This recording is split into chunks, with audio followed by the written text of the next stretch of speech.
आज दिनांक 23 ऑगस्ट 2026. महाराष्ट्राचा नवीन हवामान अंदाज. पावसाची स्थिती काय असणार आहे? शेतकऱ्यांनी कोणती काळजी घ्यावी? कोणत्या जिल्ह्यामध्ये कधी मुसळधार पाऊस पडणार आहे? याची सविस्तर माहिती घेऊन आलो आहे. नमस्कार शेतकरी बांधवांनो आणि महाराष्ट्रातील सर्व नागरिकांनो. आज दिनांक 23 ऑगस्ट 2026 रोजी महाराष्ट्राच्या हवामानाबाबत एक महत्त्वाचा अंदाज समोर आला आहे. गेल्या काही दिवसांपासून राज्यामध्ये अनेक ठिकाणी पाऊस नाही. शेतकऱ्यांचे पिके सुकू लागले आहेत.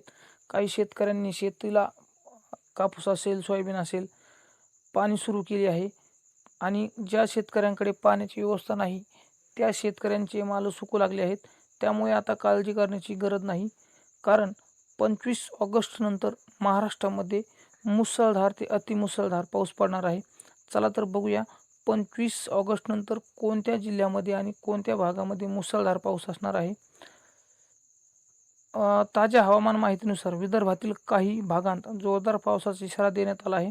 त्याचबरोबर मध्य प्रदेश, छत्तीसगड, ओडिशा आणि लगतच्या भागांमध्ये जोरदार पावसाची परिस्थिती निर्माण होणार आहे. त्यामुळे हा अंदाज संपूर्ण शेतकऱ्यांनी लक्षात घ्यायचा. आता सर्वात महत्त्वाचा प्रश्न, महाराष्ट्रातील कोणत्या भागात जास्त पाऊस होणार आहे, मुसळधार पाऊस होणार आहे, याबद्दल आपण सविस्तर चर्चा करणार आहोत. सर्वप्रथम विदर्भामधील अंदाज घेऊया. विदर्भातील अनेक जिल्ह्यांमध्ये ढगाळ वातावरणासह पावसाच्या मुसळधार पाऊस पडणार आहे. काही ठिकाणी जोरदार पाऊस पडणार आहे. काही ठिकाणी मेघगर्जनेसह विजांच्या कडकडाटासह अतिवृष्टी देखील होणार आहे. पण हा पाऊस 25 ऑगस्ट ते 1 सप्टेंबर दरम्यान संपूर्ण भागामध्ये नसणार आहे. काही तुरळक ठिकाणी असणार आहे. पण ज्या ठिकाणी पडला त्या ठिकाणी अतिमुसळधार पाऊस होणार आहे. म्हणून हा अंदाज संपूर्ण शेतकऱ्यांनी लक्षात घ्यायचा. विशेषतः नागपूर, भंडारा, गोंदिया, चंद्रपूर, गडचिरोली, वर्धा, यवतमाळ, अमरावती, अकोला, बुलढाणा आणि वाशिम या विदर्भातील जिल्ह्यांमध्ये 25 ऑगस्ट नंतर तुफान मुसळधार पाऊस असणार आहे. म्हणून हा अंदाज संपूर्ण शेतकऱ्यांनी लक्षात घ्यायचा.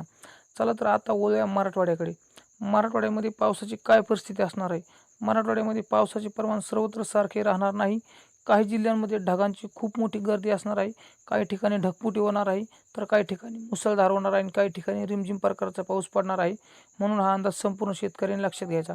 मराठवाड्यामधील जालना, छत्रपती संभाजीनगर, बीड, धाराशिव, लातूर, नांदेड, परभणी आणि हिंगोली या भागामध्ये रिमझिम प्रकारचा पाऊस असणार आहे. म्हणून हा अंदाज संपूर्ण शेतकऱ्यांनी लक्षात घ्यायचा. विशेषतः ज्या भागामध्ये मागील काही दिवसांपासून पाऊस नाही, त्या ठिकाणीही 25 ऑगस्टच्या नंतर मुसळधार पाऊस पडणार आहे. म्हणून शेतकऱ्यांनी काळजी करण्याची गरज नाही. आता मध्य महाराष्ट्राचा अंदाज पाहूया. पुणे, सातारा, सांगली, सोलापूर, कोल्हापूर, नगर आणि वाशिम, नाशिक परिसरात काही ठिकाणी ढगाळ वातावरण राहणार आहे. पण फक्त रिमझिम पावसाच्या सरी पडणार आहेत. मुसळधार पाऊस मध्य महाराष्ट्रामध्ये पडणार नाही. म्हणून हा अंदाज संपूर्ण शेतकऱ्यांनी लक्षात घ्यायचा. आता कोकण आणि मुंबई परिसरात देखील पावसाची काय परिस्थिती असणार आहे? चला तर या भागातील अंदाज बघूया. कोकण आणि मुंबई परिसरात जोरदार सरी पडू शकतात. त्यामुळे नागरिकांनी प्रवास करताना स्थानिक हवामानाचा अंदाज लक्षात घेऊनच प्रवास करावा.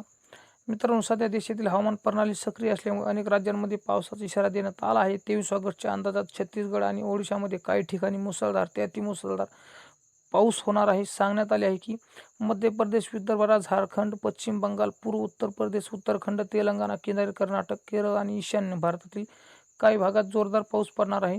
त्यामुळे त्या भागातील शेतकऱ्यांनी हा अंदाज लक्षात घ्यायचा. त्यामुळे महाराष्ट्रातील नागरिकांनी एक गोष्ट लक्षात ठेवावी, प्रत्येक जिल्ह्यात एकसारखा पाऊस पडणार नाही. पण काही जिल्ह्यामध्ये मुसळधार ते अतिमुसळधार, काही ठिकाणी अतिवृष्टी